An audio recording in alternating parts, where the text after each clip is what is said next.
He's an icon, I think. I'm so happy to meet him. He started his career in EastEnders and then went on to Maiden Dagenham. There was the Star Wars franchise, but most recently he's in a film that I just enjoyed so much. It's The Thursday Murder Club.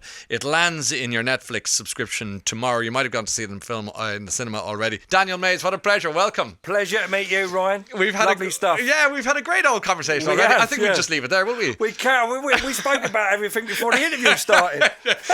not too much. Okay, let's get down to business for starters. First of all, I've been a fan of yours for years. I'm really happy to meet you in real life. No, not at all. You're brilliant at what you do. Thank you. And so congratulations as your DCI Chris Hudson in The Thursday Murder Club. When they gave you the script, they said you were going to look like the following. This is the description as per Richard Osman's books. Give us a sense of what the DCI looks like or is meant to his appearance, broadly speaking. Well, look, Chris, he's a bit of an overeater. He's a comfort eater. He's a detective at Fairhaven Police Station. He's at a very low ebb in his life. He's divorced. He's looking for love. So he's at a low ebb. And so when I read the description in Richard Osman's amazing book, I was like, the way into this is food. So we went down the whole the padded suit thing. And that's what I spoke to in terms of the costume designer, our first sort of port of call. They made a made-to-measure fat suit for me. So, do you know those sort of middle-aged men that are getting a big midget? The middle-aged spread. Yeah. You haven't got any. No, I'm okay. I'm keeping an eye on. You've been doing your sit-ups, Ryan. I have. But those things, they don't change their shirt size. So you get the spread of the buttons and all that. That's what I wanted to go for, and we've absolutely nailed it in the movie. You have nailed it. So it was the shirt size deniers. Is that the one? That's the one, yeah. So every time I see one of these gentlemen in everyday life now, I keep thinking of Chris Hudson. I've always remembered that line in You Can Call Me Al, the opening line. And, man walks down the street, he says, "Why am I soft in the middle now?" That's a brilliant line. And that's the line where you hit a certain age and you just go, I should have been listening to that on a playlist when I was making the movie. So you had the little fat suit there for the part, I mean, listen, it was uncomfortable to wear. It's very hot, on set with all the lights, but physically it gave me exactly what I wanted. He's a bit cumbersome and things like that, but it was my agent Sarah Spear who was a massive fan of the books, and she says, "You're perfect for the copper." She said, read the book, and when I got to the description I phoned her straight back and went, "What do you mean I'm how perfect dare you?" Have another Twix. I haven't let myself go that much, have I? But do you know, funny enough, and all jokes aside, when I saw that you were cast in that role, because I'm a fan of the books too, I thought that is great casting, because the films are, and like the books, I presume there'll be more movies, but the movie itself is, you used a word off air which I think is brilliant, affable. Whatever you do, and actually as it turns out it's real life as well as on screen, you're very affable, you're very congenial, you're very convivial, great company, and you seem to err on the side of having a laugh rather than the misery of life as a thespian. I don't. I'm not. I wouldn't class myself as an intense method actor. Maybe I was a little bit when I was younger, when I started out, but we're all a bit too long in the tooth for that now. Just enjoy it now. Isn't that the point? And listen, there was no more enjoyable film than the Thursday Murder Club with that cast. Tell me about, because you on the first day you arrived on and you had Helen Mirren, Ben Kingsley, Pierce Brosnan, Celia Emery looking at you, going, Naomi Aki. I was like, Naomi Aki. It was the Queen, James Bond, Gandhi, Acorn Antiques, and Whitney Houston, and Go Action, and it was Chris Columbus directing, who did the first two Harry Potters and Home Alone, and above all else, it was Steven Spielberg and Anne Boleyn producing. I was like, I'm surprised I got out of the trailer, to be fair, but these are the sort of people you want to work with, and the thing is, it was a bit of a nerve-wracking first day, but they're all those actors. They're just, the reason why they've got great longevity is they're brilliantly talented. They're down-to-earth people, and they're just great to get on with. You know what I mean? And ridiculously professional. So it was a really, supported and enjoyable experience to make this movie. Looking at your Instagram, I think I saw did I see your folks at the premiere? Yeah, we had the big nice premiere. Thing to do. I mean, it was great. I took my wife and kids and my mum and dad. I took half of Essex. I was wondering why Essex was so quiet that night. Yeah. They weren't protesting at the Bell Hotel. they were at the Thursday Murder Club.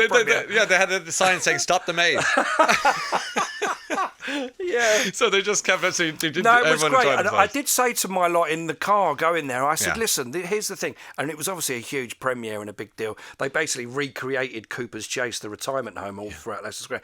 I said to them, look, days like this they're very rare. They don't happen all the time. So really enjoy it. And so it was just the most amazing time. And then Steven Spielberg turned up and all my kids had photographs of him. It was brilliant. What a joy. I mean, I can sense the buzz from you that it was that you're really enjoying. Yeah, and I hadn't seen all those actors for about a year, you know, and so it's always great to catch up with them and see what they're up to. Shall we tell people what it's about then? I mean, just while we're here. Yeah, we might as well. We'll do a quick pitch on that, even though most people probably do. Well, listen, I mean, it's Richard Osman's, worldwide bestseller. It's about 4 old age pensioners in a retirement home. Every Thursday in the Jigsaw room, they try to crack cold cases that the police haven't solved, and lo and behold, a real murder sort of takes place on the grounds of Cooper's Chase, and they start to take it upon themselves to investigate it, which in turn obviously steps on the toes of the local police. Chris Hudson, my character. So, I mean, look, there's a series of murders throughout the film. Yes. I mean, it's ingeniously written. A great screen adaptation by Katie Brown. So it's cosy crime, but the thing is, you've got to be on your toes. Yes. You know, it makes you think along with everything else, along with the amazing characterizations.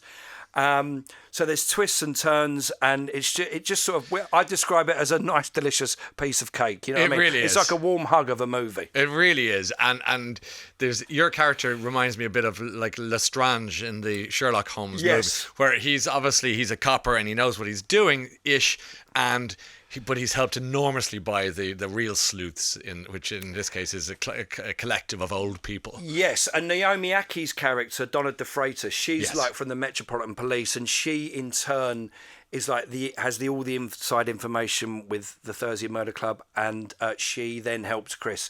So she kind of schools him on sort of modern policing. Yes. The most, dangerous thing that's happened to Chris Hudson is like there's a missing cat hidden up a tree or something.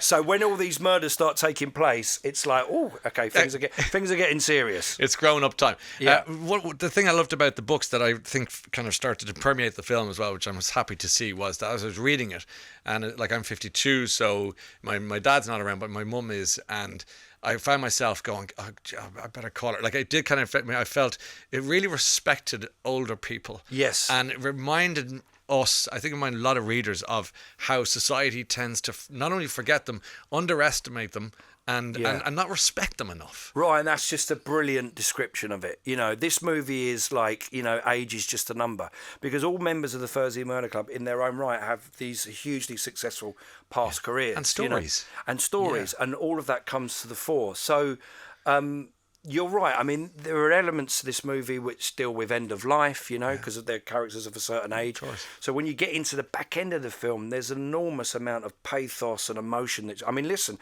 watching it a second time around, I'm not going to lie, I laughed out loud and I totally shed a tear by the end of it as well. Yeah, I'm not surprised. Yeah. It's true. I watched it with my 26-year-old, my oldest daughter, and we loved it. At the end, we just went, wow, wasn't that, as you said, wasn't that a delicious slice of cake, and a hot chocolate? Like, it was the whole lot. Will you stick around for a few minutes, Daniel? Of course, We've got more to come. Daniel May is our guest today, loving our conversation. More to come shortly. You saw it in the cinema. Did it have more of an impact, I wondered? Because it was to see it with a full audience. They just went for it big time. Yeah, it's a proper crowd pleaser. Yeah. You're in. You do radio work as well, and you're a great radio play because you've got a great voice, obviously, and in audio. And as an Irish guy, I have to ask you about Brian Friel, the great Irish playwright who did Faith Healer, which is something I very recently recorded the role of Teddy. How was it for you? It was a really profound experience. It's one of those things where you haven't read the play, or I was aware of it, but I'd never read it or seen it on stage, and it just totally blew me away. I remember when I did my first ever third-year production at RADA, I played the role of Michael, who's the narrator, the son character in Dancing at Lunasa, and I just remember Friel's writing had such a profound effect on me. It's deeply emotional, and his writing is just second to none. And so coming to Faith Healer, it was just, I left doing that recording thinking I have to do it on stage one day. Yeah. I think Teddy's like in his early sort of mid-50s, so I've got a few years to wait. Or I'll just put loads of talc in my hair and get on with it, I don't know. And just do it.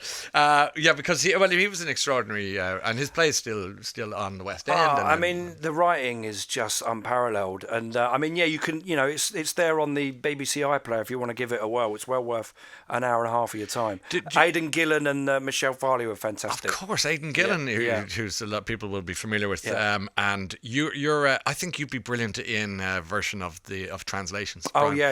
Another amazing piece. Love that. Because it tells the Anglo-Irish story and what they do with the Irish language and English and so on and so forth. Okay, Ryan, Daniel Mays makes any character totally believable, whether it's an affable copper in the Thursday Murder Club or a completely odious psychopath in Line of Duty. I love him. I mean, this is always my favourite part of the interview when you get people. When you get people saying, "God, what an affable psychopath." I mean, honestly, your poor Mrs.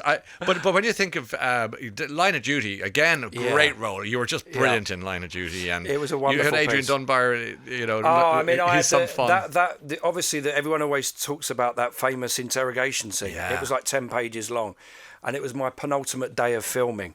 And I'm sitting there opposite Vicky McClure and Martin and the brilliant Adrian Dunbar, and it was like doing a piece of theatre. Yeah. So we shot on me and we turned around on the other guys, and then Aidan came up to me and says, "Right, get your coat. We're going out and having a slap-up meal in Belfast," and we had a good old drink. It was fantastic. Yeah. One of the best days of filming I can remember. And the Thursday Murder Club filmed about a year ago, you said there now. And I know you're in the middle of filming something. We won't get into the detail now because it's very heavy subject matter called Believe Me, which is an ITV drama.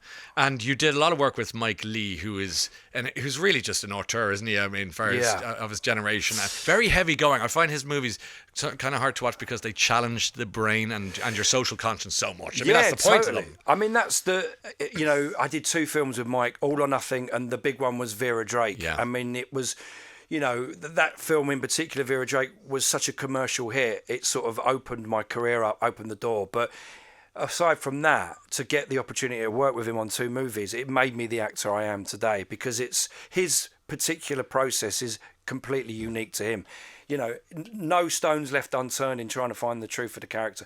And all of those characters in his movies are based on real people in your own life that you've met, or maybe someone you've seen on a tube or in a pub, or even someone you know really well. So that's the reason why the performances in his movies are so sort of vividly drawn and memorable. Real. I mean, how you can go from that and Psychopaths to Guys and Dolls. You were nominated for Olivier Award for that, and a BAFTA for other work that you've done. You're just brilliant, and I've really enjoyed talking to you today. Really, we'll do it again another time, I hope. I appreciate it. Lovely meeting you today too. Likewise, and good luck with it all. The Thursday Murder Club in cinemas now, on Netflix tomorrow, starring the great Daniel Mays, our wonderful guest today. We'll do it again sometime soon. Let's do it.